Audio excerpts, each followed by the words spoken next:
गांव के एक अमीर जमींदार की कहानी मुख्य रूप से अव्यावहारिकता और लालच की ओर इशारा करती है। यह व्यक्ति अपने धन को लेकर इतना कंजूस था कि उसने सोने को गड्ढे में छुपा कर रखा। उसका सोना, जो उसके लिए धन का प्रतीक था, वास्तव में उसके जीवन में किसी भी उपयोग का नहीं था। पैसे की संचिति करना और उसे उपयोग में न लाना, परंतु अपनी स्थिति को सुरक्षित रखने का अनोखा प्रयास करना किसी भी व्यक्ति की समझदारी को बयां करता है। हर दिन अपनी दिनचर्या के अनुसार कंजूस आदमी खेत जाता और गड्ढे में जमीनी सोने की गिनती करता। उसकी एकमात्र खुशी यही थी कि उसका धन सुरक्षित है। लेकिन जब एक दिन एक चोर ने उसे देखा और चोरी कर ली, तो उसकी सारी संतोषजनकता पल में बिखर गई। रोते हुए उसकी स्थिति इस बात का प्रमाण थी कि जब तक धन का उपयोग नहीं होता, तब तक वह केवल एक बोझ की तरह होता है।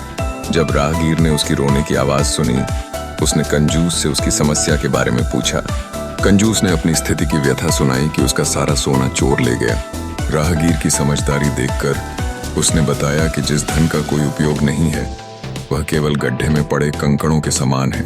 अपने धन को सहेजने के बजाय उसे कार्य में लाना आवश्यक है। राहगीर की बातों ने कंजूस को सोचने पर मजबूर कर दिया। उसने समझा कि सोना सिर्फ एक दिखावा है, अगर उसका उपयोग नहीं किया जाता। असल जीवन में धन का असली मूल्य तभी होता है जब उसे सही दिशा में खर्च किया जाए। वह सोने का कोई भी उपयोग नहीं कर रहा था और इसकी सुरक्षा करते करते उसने अपने जीवन की गंभीरता को भुला दिया।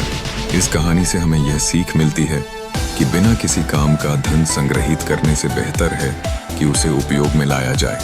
जो धन उपयोगी नहीं है, उसकी कोई मूल्य नहीं है। जीवन में उसी धन का महत्व है जिसका हम सही समय पर सही तरीके से उपयोग करते हैं। इसलिए हमें अपने समृद्धि का सही अर्थ समझना होगा और धन का उपयोग करके अपने जीवन को बेहतर बनाना चाहिए।